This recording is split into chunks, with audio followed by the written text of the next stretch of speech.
Hello. Today we will look at Indian miniature and the second part of Indian miniature. Indian miniature, we have seen miniature means it is a small painting, small in dimensions, and largely miniatures are done on paper, and the paper is prepared by the artisans, by the artist. And so miniature happened extensively in the northern part of India, and also simultaneously at the same time in the Deccan region. Okay. So when we call Indian miniature, the term Indian miniature comprises these northern Indian miniature practices, as well as the Dakkani miniature, the Deccan, the central India and down to the central India, which is the Deccan region. So today we will look at Pahari miniatures as well as Dakkani miniatures. So before going into it, just to kind of remind ourselves of what are the other schools that existed in India. One of the early schools was Jain school of miniature painting, where initially in the Jain school you have palm leaves were used for the surface to paint, and later paper was used replacing the palm leaves. And the prominent miniature school was Mughal school, and it expanded into the provincial Mughal practices also, Mughal schools also, and a very important contribution to miniature practice we can see from Mughal. And in the central India we have particularly Malwa region was very important for miniature practices, and also Chamba. Chamba Rumal is very famous, and Chamba, in the region of Chamba, the paintings that were produced were very close to what was happening in the Rumal practices. I mean, the composition and the figure character and the spatial arrangement comes from the Chamba Rumal, and which is still prevalent in the Chamba region. Another region, very important region, is Rajasthan, and within Rajasthan are Rajput territories. Within Rajasthani or Rajput miniature painting, we have different regions like Kota, Bundi, you have Kangra, not Kangra, sorry, you have Kishangarh and various other regions, and we have seen that in another program.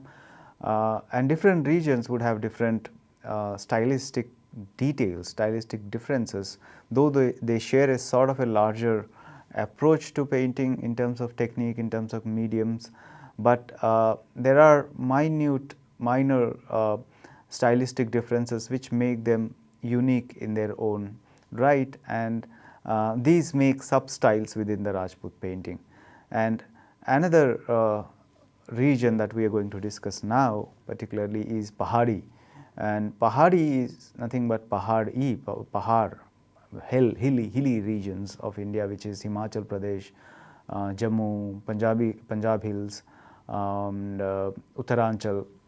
So these regions comprise the category called Pahari painting. So the paintings that were produced during these in these regions, particularly in the late medieval, in the let's say from 16th, before that also it existed like 14th, 15th, 16th and later, but prominently Pahari painting was influenced, and very the style got established as different sub-styles got established during the 16th, 17th century, and that continues, and we look at some of the images. And the other school school is called Dakkani school of painting, which is in the region of Deccan. It is not one single school like similarly the Pahari or Rajput painting. It comprises different regions like Ahmednagar, Aurangabad, Bijapur, Golconda and Hyderabad. So these regions comprise, and Bidar also there was painting practice. So these different regions and the kind of practice, painting practice that happened in these different regions comprise what is called Dakkani school. So let us come to the Pahari school. So Pahari school, the art of miniature painting in the Punjab hills, basically, as I said, it is the Punjab hills known as Pahari painting, and at a later point of time, the maturity happens when the influences from the Mughal school travels from Delhi to these Pahari regions.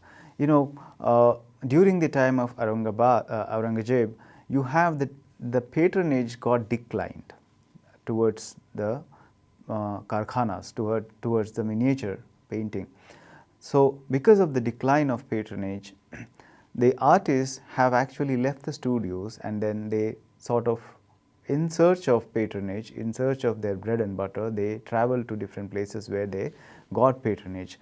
And these artists were really received and welcomed because they were coming from the Mughal court, because the Mughal court was very famous, and it was really looked up to from the other courts. So the Mughal studio, the Mughal court painting studio, was very famous. So the artisans of this studio, they had gone to different regions, both towards the Rajasthani region, school, as well as the Pahari school and different sub-schools and sub-styles within the school. So that influence really changed the character, and it sort of added a sense of maturity to the languages of painting, and the visual intensity or the visual character has been influenced by the Mughal painting during this time, and we can see that very sharp difference.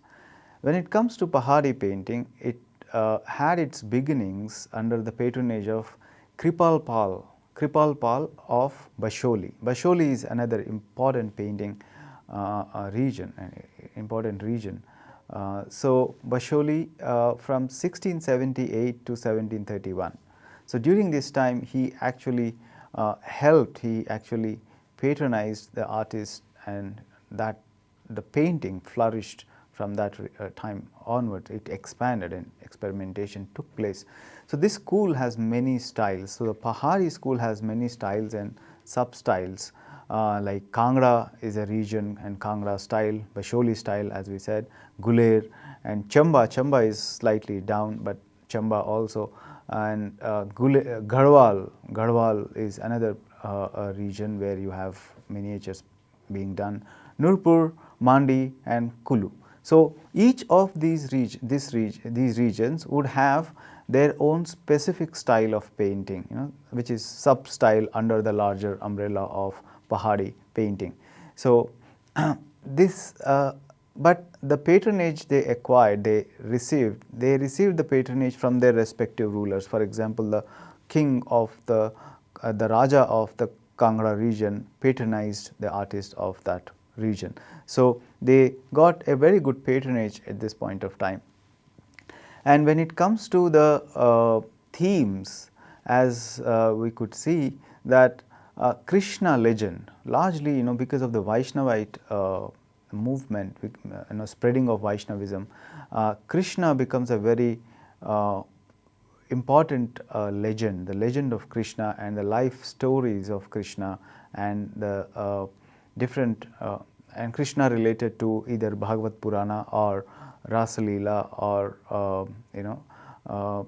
Krishna Leela. So these are the kind of texts that they would within the Rasa Leela, within Bhagavad Purana, we have these categories of Leelas, Krishna Leela or Rasa Leela. So we get to see representations of Leelas of Krishna as well as the episodes from the Bhagavad Purana. So these were the kind of stories that are illustrated against the background of the Pahari landscapes. So that is interesting. When you look at these paintings, you see a very interesting and very beautiful representation of the landscapes that existed in Pahari region, that may be Kangra, Kulu, or Baisholi and other regions, and they have captured the landscape, and the story happens as if it is happening in the very landscape. So you get a kind of a particularity of each style, each school, because of the difference in the landscape that they chose to paint. So when it comes to the other themes apart from the Krishna theme, Krishna legend, we have themes and legends coming from the epics of Ramayana and Mahabharata. So the stories of Ramayana and Mahabharata were represented in painting, pictorially represented. And as I said, Bhagavad Purana was very important, Krishna Leela, and Geet Govinda. Geet Govinda was written by Jayadev. Okay, so there is a sort of a discussion about it, a sort of a controversy about it, who has written Geet Govinda, and some of the scholars claim that it is Jayadev who wrote Geet Govinda. So largely the consensus is Jayadev has written Geet Govinda. So Jayadev's Geet Govinda is also one of the texts that artists have used to paint. So along with the mythological scenes of Ramayana, Mahabharata and Bhagavad Purana, you have other non-mythological scenes which appear to be secular, but at the same time they kind of share a character of the religiosity that we see in the other paintings, the epic paintings. So that is the paintings of Devi. Devi could be a religious deity or a Nayika, a woman, or Nayika, Nayika. That Nayika is nothing but heroine,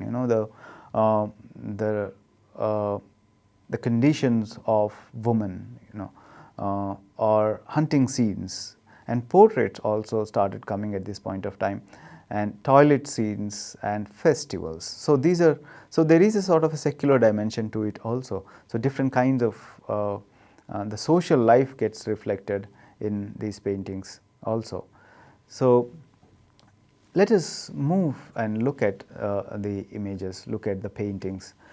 So the painting that you see on the screen, which is called Krishna and Gopis on the bank of the Yamuna river. So this is from Garhwal and coming from Geet Govinda.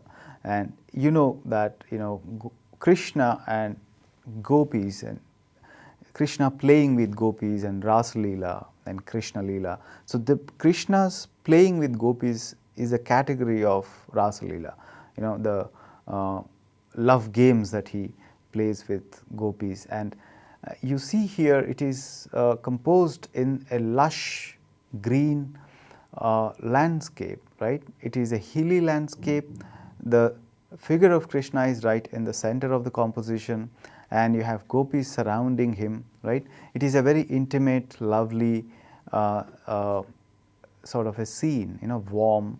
It is about love, right? It is about the intensity of love, and you have number of gopis and sort of playing with him, holding him. There's a lot of entertainment, there's a lot of nice feeling about it, and all that is kind of enhanced when you look at the landscape around. You have a sort of a stream that is flowing, and inside the stream on the left side, within the stream you have swans or the birds represented, and you have lotuses represented, and you can see the flow of the stream coming from uphill, right?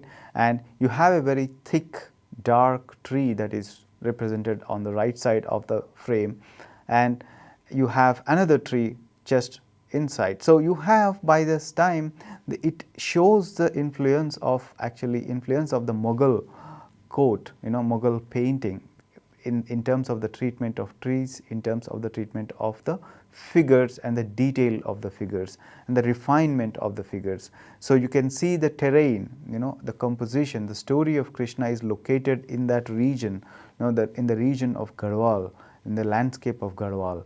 So you have rich, lush, green, hills. Hills are also very green, and you have we have examples of other paintings where the hills are not that green.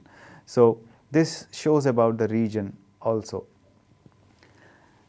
If we move to the other painting, the next painting is coming from the seasons, the Bara Masa series, 12 seasons.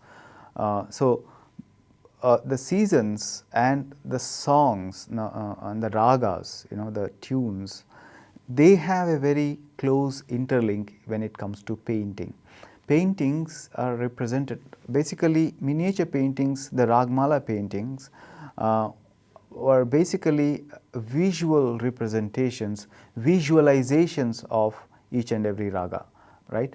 So, this visualization is also correlative to the seasons, you know. So, seasons and the times of the day, time in the sense of season as well as time in the sense of morning to night or midnight. So, the paintings also kind of represent the mood of these times, seasonal as well as the daytime or the night time. So, this image that you see is one of the seasons, which is Magha Mas, which is January and February. And you see, this is a different sort of an atmosphere, different mood altogether. You have a couple, a sort of an aristocratic couple, maybe the king and queen, and they are in a sort of a interior space, a sort of a balcony, and very detailed representation of the architecture, very detailed representation of the floor. And right after, so the space is divided into the interior and the outside, where you have a sense of landscape right at the back. But the landscape here is very interesting in the sense that it is very hilly a landscape, right, and it is not very a lush green, that the kind of green that we saw earlier. This is about the season where you don't have thick leaves, right. So, this is the season, and it also shows this season in this painting where you don't have much of green represented, though you have a flat green at the back for the hilly terrain and at the end of the horizon. And this particular kind of evolution of perspective, right, this perspective where in the distance you have figures, you have objects becoming smaller. As the distance increases, the figures the forms decreases, the size of the forms decreases. So, this logic is something that is learned by the Mughal court, because we know that during the time of Jahangir, the sense of perspective was acquired, you know, the European sense of perspective. So, if we look at the paintings of, let us say, 14th century or 15th century or before that, we don't quite see this understanding of distance or understanding of perspective. So, this is a very good example of understanding how perspective has been adopted by these artists. And of course, we can look at the detailed, intricate representation of their garments and the ornamentation of the garment. Let us look at the other painting, the next painting. It is a very common theme, and the Nayika, you know, the other, apart from Krishna and Bhagavad Purana, as we said, this is Nayika theme. This is nothing but Abhisarika. Abhisarika was a very popular theme. This is again Kama Abhisarika Nayika, coming from Garhwal again. So, look at the atmosphere, and the story of Abhisarika is this Nayika who was almost like in the fever of love. So, she was in the pain of love and she couldn't bear that pain of love, and then she goes out in the search of her lover, right. So, in the atmosphere always is shown as such that she couldn't just stand, she couldn't withhold that pain of distance, that departure from her lover, and she started in the night, and when it was raining and it was the skies were showering, and you have thunderbolt in the skies. So, all that atmosphere is captured here, and she is walking, crossing the forest, you know, the dense forest. So, you can see all these ferocious, you can see the snakes down there, but still she is not scared of any of these, poisonous creatures, and she is just walking, and you can see the rain, and look at the clouds. The clouds are really dramatic and dark, intense clouds, and you have a sublime sense here, sublime feeling, and the trees on either sides kind of frames the entire space of the painting, and the sky is grey, so it is night, it is not blue. So, this captures the mood of the Nayika and the Abhisarika, and the kind of urgency that she needed to leave her place, her palace, and then go for the hero, for her lover. Yeah. So, if we look at the next painting, and we'll move now to the Kangra region. And Kangra is a very beautiful painting. I mean, in the Kangra region, you get to see very nice paintings. I mean, nice. There is a sense of niceness about the forms, about the way they have painted, and you also get a sense of refinement in the method of painting. And there is a sense of stylization and standardization of the application of pigments, of the application of colors onto the surface of the painting. And if you look at this painting, look at the way the white is applied, and this is the characteristic of Kangra, where the way the white is applied, that may be architecture, and here you have cows. So again, this is one of the Krishna's legends, right? Krishna playing flute, and when he plays flute, everyone sort of forgets about their own self, their own body, and whatever they were doing. That was the story, right? And the cows also get enamored by his flute sound, the flute music, and they come to him. And we know that if he wants to bring all the cows together, he would just stand and play the flute. So here Krishna is standing right in the center of the frame of the painting, and he is playing the flute, and in his typical posture of standing on one leg and one leg crossed and relaxed. And it is an iconic sort of an image, it is an iconic sort of representation, and we can see that gets continuously represented and repeated later also.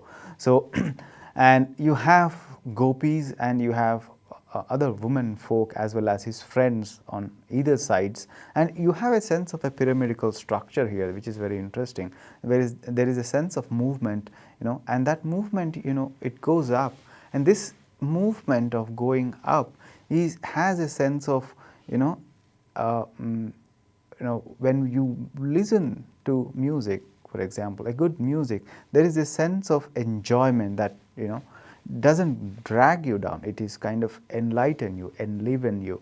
So that sense of movement towards enlivenment and enjoyment could be seen in this sort of a composition, where you have these cows looking up, and everybody is looking up to Krishna, and Krishna assumes the center. And look at the calf at the bottom, which is darker in color, but the kind of play that it has, it is almost jumping. It is jumping around in that music, so it's almost a kind of a intoxication, a sort of an intoxication by listening to the music.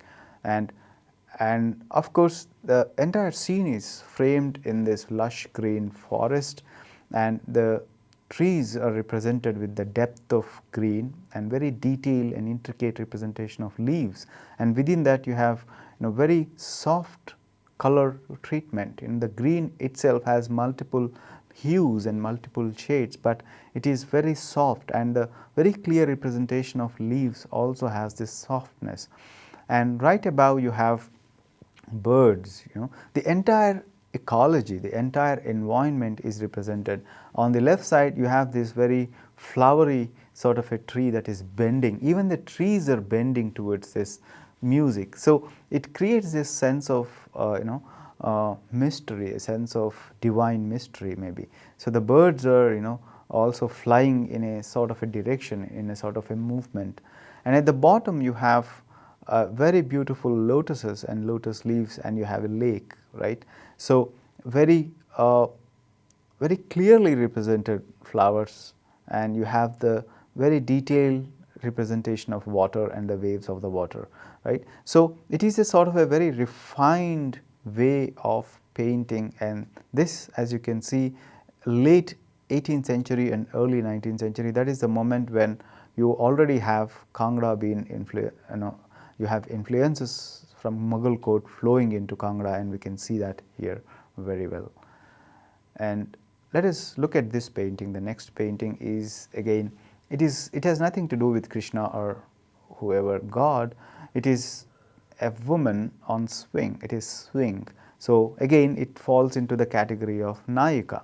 So Nayika with her attendants, so she's been swung. And look at the architecture. As I said, the architecture, the whitish architecture, the way the white is treated and applied for the architecture. It sort of frames the entire event, and again she is in the center. So Kangra gets standardized, the Kangra style gets standardized during this time, and a sort of a compositional clarity, a sort of a compositional refinement also acquired.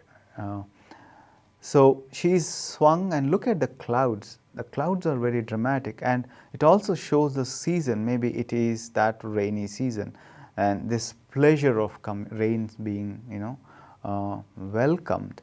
So this is again of the same time, and the movement is very well captured, and the figure and the details of the garments are very well laid out. Let us look at the next painting. This is Nayika again. This is 𝗧𝗦𝗔𝗧, who is like not very patient. I mean, she is not able to sit quietly, or she is restless. So a lady awaits for her lover in the forest. So she is restless and she is waiting for her lover in the forest. This is again the category of Nayika. This painting falls into the category of Nayika. But you look at the kind of ambience that she is sitting in. She is sitting right in the center, and the typical posture of the Kangra. So this is one of the typical postures, in the posture in which she is sitting.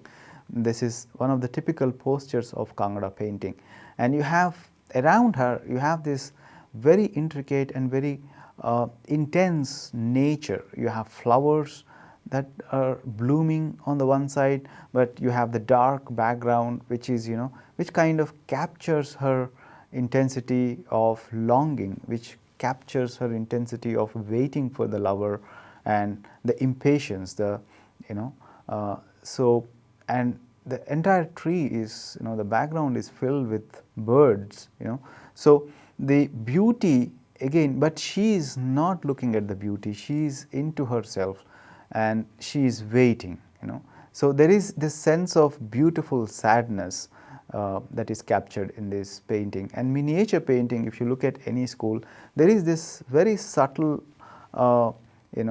subtle and sensitive kind of representation and of moods. They capture the moods of, the emotions are captured in a very subtle manner, not in a very expressive manner. So this subtlety of capturing the mood is very important to keep in mind when you look at the miniature painting. Now let us look at another painting. This is Shiva as Bhairava, and we know that Shiva has many other forms, and this Bhairava form is the form of destruction. So right in the center you have Shiva, and set in the landscape of the Pahari region, and this Bhairava region, and this is called Rakta Bhairava, the more ferocious and destructive sort of incarnation of Shiva. And he is dancing, and there is a drum that he is beating, and he is dancing. So it's a ferocious sort of an incarnation. And the Bhairava's vehicle, unlike the Shiva's vehicle, Bhairava's vehicle is dog, and you can see the dog represented here. So it's very interesting where the Bhairava has his own iconography of dancing, and right in the center with 4 arms. And look at the dog. The dog is like any dog. Dog doesn't have a sort of a, like Nandi here, dog is not like any other dog, like any like a dog that is also already seen in the earlier representations of Indian art. You don't get to see the representations of dog given a position, given a sort of an importance, like let us say Nandi or Garuda or the other Vahanas of the gods, or the tiger or the lion, But the dog is not very much, given importance. But in the same way, I mean, because of which, maybe because dog has never got that importance as an animal, or for that matter, you have many other animals. But here dog is shown as if it is any other dog. It is like a dog which is like surprised by looking at this figure in the landscape, right? What is this figure doing here? I mean, the dog is also trying to kind of understand and come to terms with this figure. So it is surprised, and it looks like it is shocked. So it is very interesting where the the lineage of, there is no history of representing, there is very rare a history, and we don't get to see much of representation of this particular animal in the history of Indian art as such. Maybe there are very rarely represented, but also represented maybe in the context of the everyday scene, but not in the context of the gods and goddesses. So there is an interesting sort of an observation that you can see here, of the artist, how he would see dog maybe on the street. So it's more like a dog that is walking in the street and just bumped into this figure. It's a very interesting combination that we have here. So right in the center you have Shiva in that iconographic format of dance, and it is placed in the landscape, in this green hilly landscape, and very interestingly rich, intricately painted landscape. And this is the kind of format that we have been seeing, where the landscape has been very important in all the representations, that may be Shiva or Krishna. So the iconographic god, the main god, is in the center, and he is surrounded by this landscape. This is the compositional format. So let us now move to other school, which is Gurukula, and Gurukula is more poetic. It appears little poetic. This is a lady playing a musical instrument, right? Again of the same time period, and it is very close up. I mean, when you look at paintings of Gurukula, they do not capture a lot of expanse of the landscape, right? And you can see here you have the lady. This could be Meera or any other mendicant lady, or any other woman who is involved in the bhakti practice. So she is singing, she is playing music, and you have an attendant. So very few figures, like only 2 figures. And if you look at the surroundings, you have a very less representation of foliage at the bottom, very schematic, simple.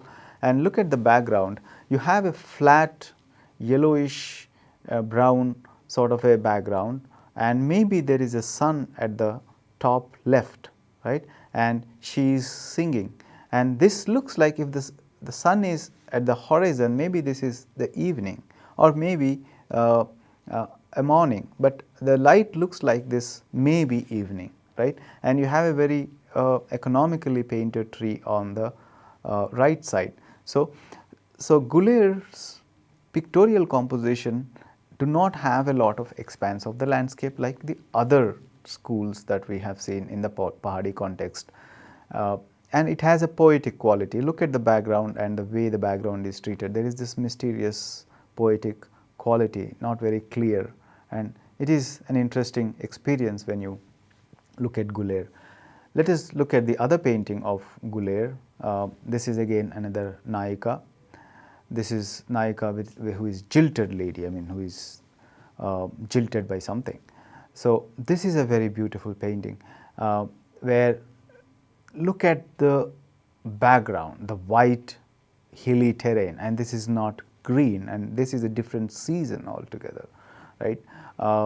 And the Nayika is right in the center, and the way the tree is bending inside, and the entire white terrain that is opening at the back, and then you have a sort of dotted green, and this gives us a different mood than what we saw in the last painting, right? This again, as I said, this doesn't capture a lot of expanse of the landscape. This is capturing little amount of landscape, not like the, Kangra, for example. This captures little amount of landscape. So another painting from Gurukula like this, which is coming from Ramayana, the story coming from Ramayana, the episode of Ramayana, where Ravana sends 2 spies, the 2 demon spies, Sukha and Sarana, just before the beginning of this great battle between Rama and Ravana. Ravana sends these 2 demons to spy on the arrangements of Rama's battle, arrangements of Rama's army, how he has arranged and what is he planning. So Vidisha actually captures them, right? So captures them and he brought them to Rama, and you can see that. So on the left side you have Ravan sitting on the top of the building, on the top of the fort, and he's ordering these two spies, and you can see those two spies are sort of coming down through the window, and then later you have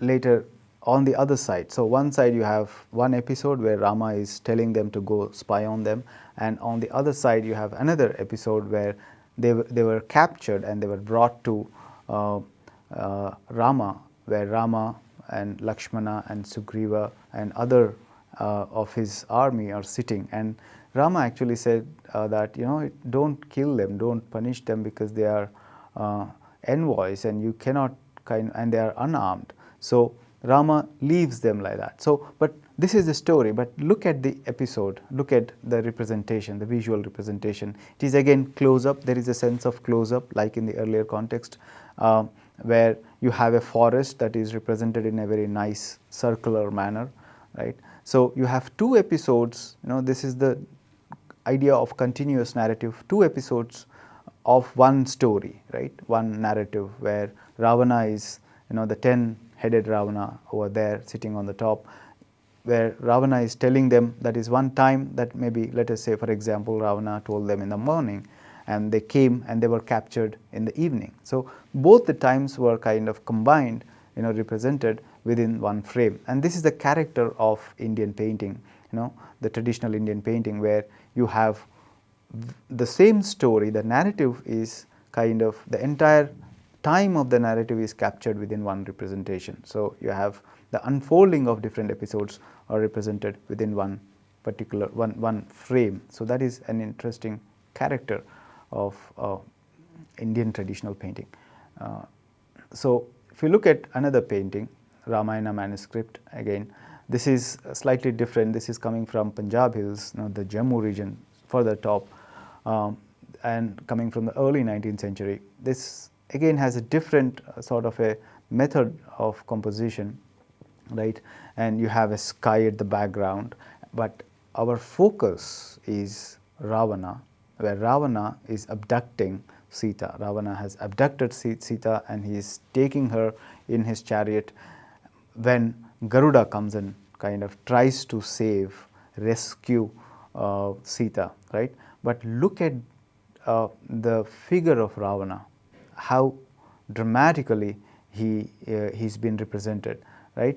And you have 10 heads, you have 20 hands, and you have like very expressive, very dramatic, right. And you have Garuda coming from the top left and trying to attack and gets killed.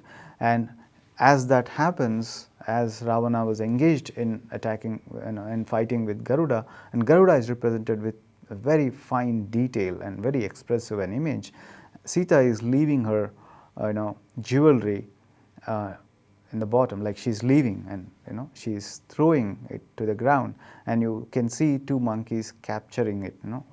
So you can see monkeys represented twice, where they are capturing and they are trying to see what is this, whose is this. So the ambience is very economical, and two spaces are created here, the sky as well as the as well as the land, and the landscape is very minimal here, and there is certain sense of stylization of the figures. Look at the way Sita is sitting, and it is a typical stylization of that particular region of miniature painting. Let us look at the next painting. Again, the same story, but coming from a different region, right, around that region, but different school, let us say. And there was a book called, there was a manuscript, it was not book but manuscript, where it is called Shangri Ramayana. That was one of the manuscripts where paintings were done. So again, this is the story of abduction of Sita. Sita has been abducted, and you can see here Rama with 10 heads and all that dramatic sort of an image right in the center, and you have the entire narrative here, where the background is quite blank and you have a sort of a border like sky in the top. So, the land is represented expansively, and you have two figures at the back of Ravana, and these are very interesting figures, and they are pointing towards Ravana, right, pointing towards that, towards Ravana, that he is taking away, he is abducting Sita, right. So, and this shows our attention is being directed towards this larger event, and this could be the two figures could be one figure, right. There could be a transformation of one figure into another. Okay. So, that could be maybe these two figures are Lakshmana and Rama. It's interesting where there is a sense of ambiguity here, right. And look at the pond and the animals that are represented. That shows you have a tiger, you have a deer, and the deer turns and you have an antelope. So, we never know. The narrative is about the golden deer that is turning into an antelope, So, or maybe this is a representation of the forest. So, it is a very interestingly laid out composition where there is a suggestive symbolic sort of a representation of forest, that in which the entire event is taking place, the episode of abduction of Sita is taking place. And another painting from the same manuscript, Shangri Ramayana, is the search of Sita, and you see here the lush, very rich sort of a forest, right. This is forest, and you can see the sense of forest is created by representing this thick number of trees represented one against another, and very beautiful representation where you have each and every tree, each and every the character of the tree is captured with the differences in the drawing of the leaves. And you have here you have these two, Hanumans are sort of searching and they are not finding, and you have these birds represented very beautifully flying into the sky. And the sky is limited here, like in the earlier painting. The sky is limited, and the land, the territory, occupies a lot of space in the composition. So, from the Kulu region, again, if you look at the next painting, this is a Ragmala painting. This is a Ragini, Gujari Ragini, right? Raga is the male version of and the Ragini is the female version of the Raga. So, this is a representation of Gujari Ragini. Again, you have a flat background and you have a female figure sitting right in the center and sort of enacting a play of, enacting a sort of a Ragini, and you have a lake, sort of a water body in the bottom, and you have a very interestingly placed tree, right, very economical. You don't have much of forest or you don't have much of nature, but very simple, very economical. The tree shows about the background, about she is sitting in the nature, and you have a lake down there, and it looks like a sort of a mountainy, not hilly, but you have a sort of a terrain which is not flat, right. So, you have a flat background. So, this is again a different kind of painting, different mood than what we saw in the last painting. Let us move to the next school, which is Mandi, and this painting is goddess Ganga, right. And it is a very interesting painting, an iconographic painting of Ganga being represented on this fish, and we know Ganga, the river. So, she is represented on the fish, and you have crocodiles, all the river creatures, and you have an elephant. So, look at the water and the white garment that she is wearing, and she is holding a flower, a lotus, as well as a kalasha. And maybe in that kalasha we can have, maybe there is amrit in that kalasha. There is a possibility we can imagine. And you have the river represented with very interesting and intricate treatment of the water with drawing, and the sky, the very beautiful, very dramatic sky, and maybe this is a thundering sky, and you have a very colorful but dark, and you have these birds flying across, right. So, it is a very beautiful painting, and the nature of color and the nature and the mood is very different from what we saw in the last painting. The other painting, other school is 𝗧𝗦𝗔𝗧. 𝗧𝗦𝗔𝗧 is very interesting in the sense 𝗧𝗦𝗔𝗧's backdrops are very flat. Like in this painting, 𝗧𝗦𝗔𝗧's figures are placed emblematically, iconically, and the background is not like a landscape, but it is a flat terrain, and most of the times it is this deep, dark, not dark but deep, intense yellow, which is called Indian yellow. Like in this painting, you have Lakshmi sitting in the center, and you have a flat yellow background, and she's sitting on the lotus, which is like bloomed flat, and you have two plants on either sides, almost like decorative plants. They are not like naturalistic plants that we saw in Kangra or other places, but they are very ornamental, very decoration like, and you have a sense of ground, and this flat background is very, very different from the other schools, and 𝗧𝗦𝗔𝗧 is characteristic of this. And above you have two elephants, paying their regards to Lakshmi, and this is Mahalakshmi or Gajalaxmi. We can call her as Mahalakshmi or Gajalaxmi. And the other painting, when we move to other painting, this is a secular painting, secular theme, a toilet, a lady at her toilet, right? So again the background is flat, right? All the figures as well as the objects are placed on one ground, and you don't also have the sense of ground over there. It's just the flat background on which the figures are arranged almost in a linear fashion, not one after another, one behind another, but one after another. So it is a sort of a horizontal arrangement or vertical arrangement, but not a sort of a perspectival arrangement that we see in the context of Kangra or Garhwal or other regions that we saw, or Kulu. But this is an interesting sort of a pictorial composition that we see. The next painting, 𝗳𝗽𝗍𝗺𝗀, the story coming from 𝗳𝗽𝗍𝗺. Again, you see the same thing here, where Krishna is with gopis, and a sort of an event, Ras Leela event. But look at the composition. There is a very interesting, intricate ornamentation that we see, which is specific to 𝗧𝗦𝗔𝗧, a very linear sort of an ornamentation.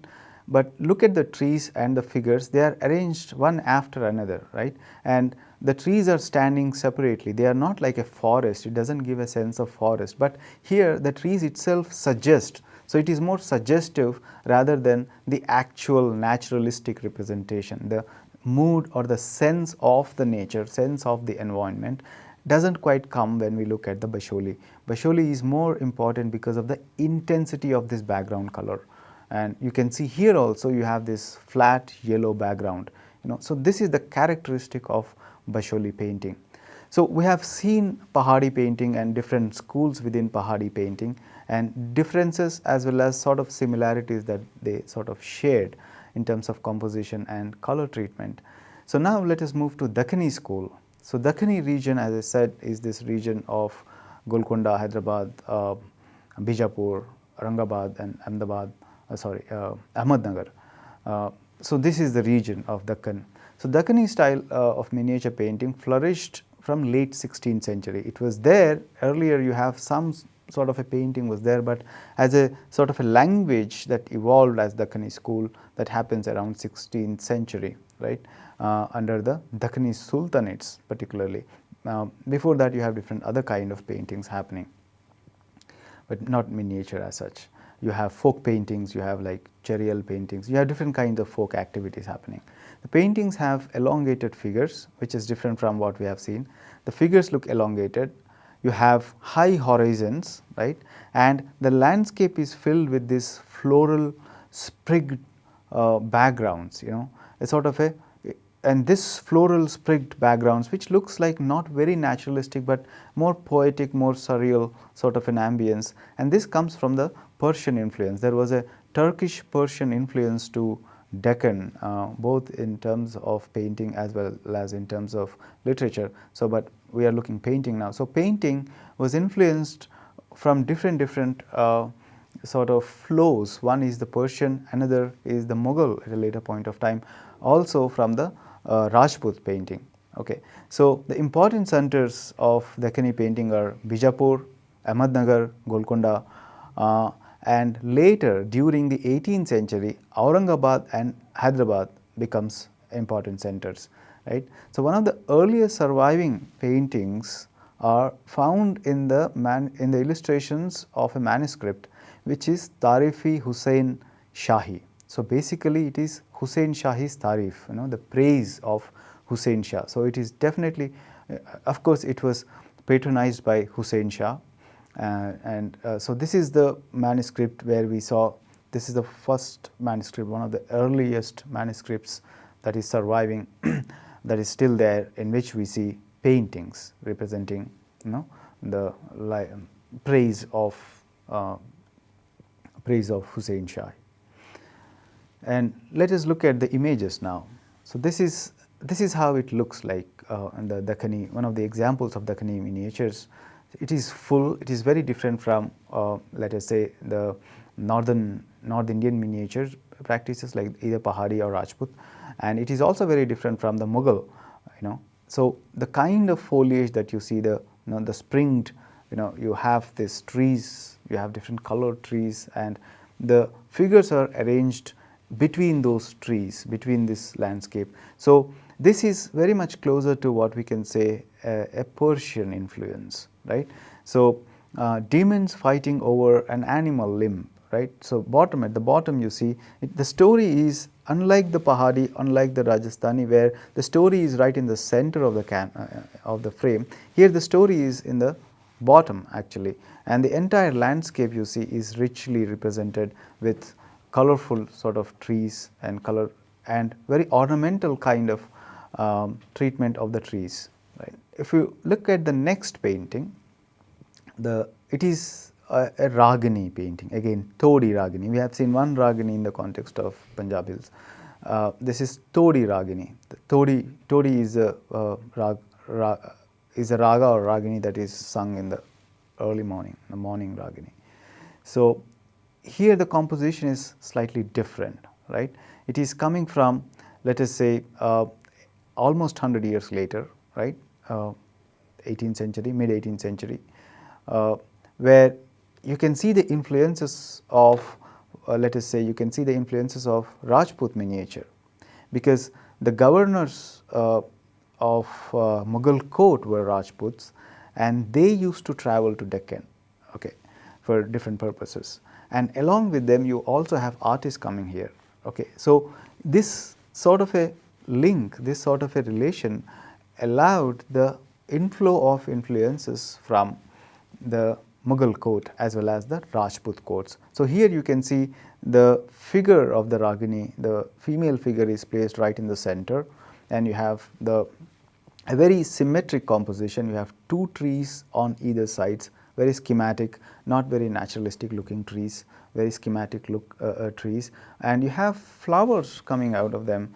and very sort of dramatic, in a very dramatic manner, and you have deers flanking her almost in a symmetric manner, and you have a lake down there, So, this structure that we see here, which is different from the earlier painting, this structure is very much close to what we have seen in the Pahari region, or also in the context of the Rajasthani miniature.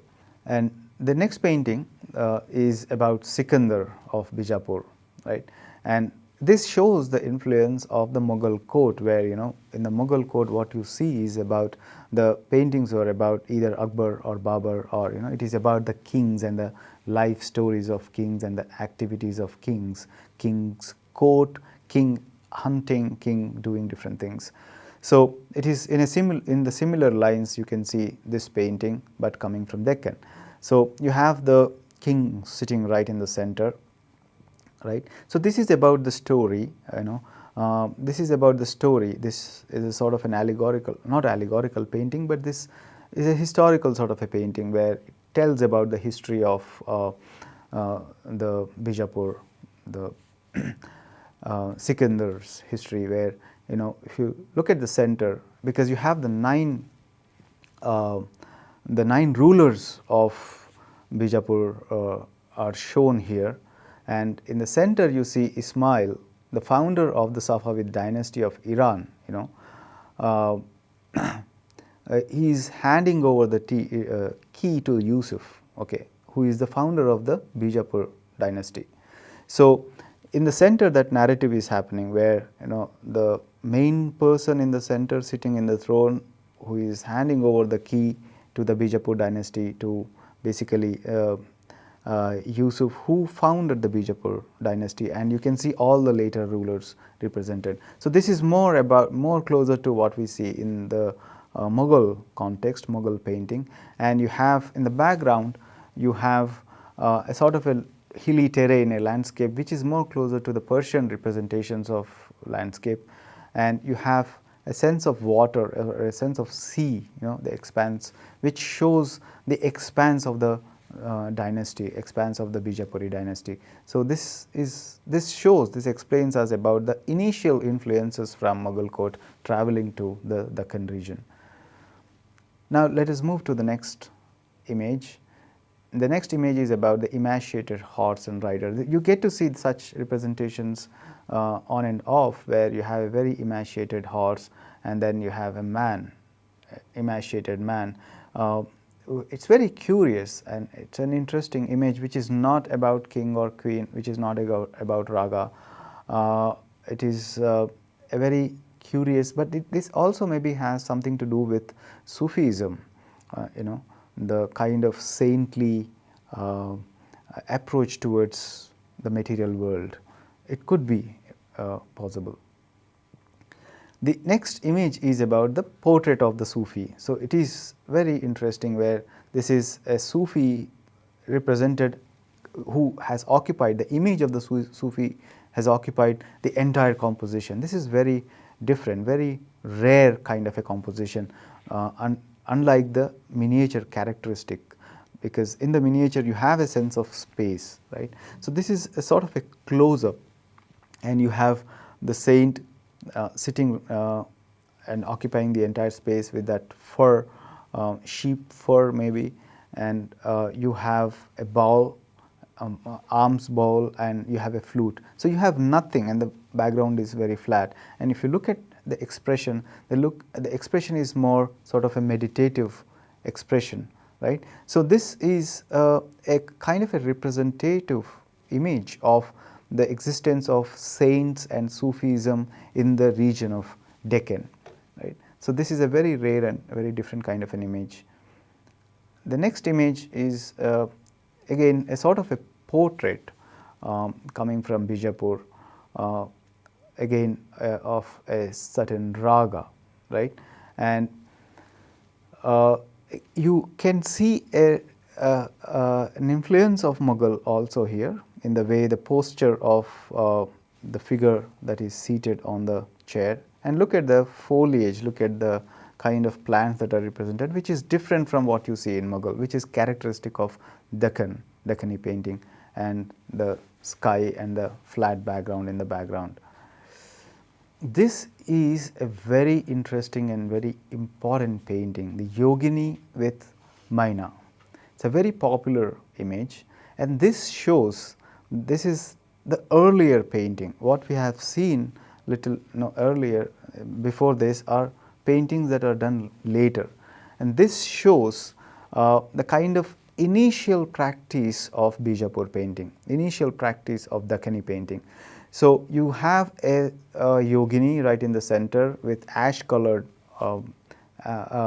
flesh tint, and she is holding a Maina, right. The entire landscape, and the figure is slightly elongated. Remember, this is the character of Deccani painting, the elongated figure, and you have the entire landscape is more surreal, right. It is sprung out of the ground, and you look at the kind of trees, you look at the hilly terrain, and it is more closer to the Persian painting, and you have this dramatic, very beautiful flowers that are coming up and blooming and springing right from the ground, and they are very dramatic, they are very exaggerated, right. So, it is more like a happy mood, So, this is a very interesting and very popular image coming from the Deccan school of painting. So, you have many other schools which we could cover. So, you have other schools like Golconda, Hyderabad, and Ahmednagar. So, in each school you have different sort of particularity of its school, right. So, how from this particular image, this particular character to the later sort of transformation where Mughal and Rajput influences come, and we see in a reverse manner here to understand it differently. So, when you look at miniature painting, one needs to kind of try to understand and try to relate these connections and maybe unravel these connections and try to understand the differences as well as connections that exist between different schools and different regions where miniature were practiced. And it is very important to kind of understand these relations when we look at miniature painting. Thank you.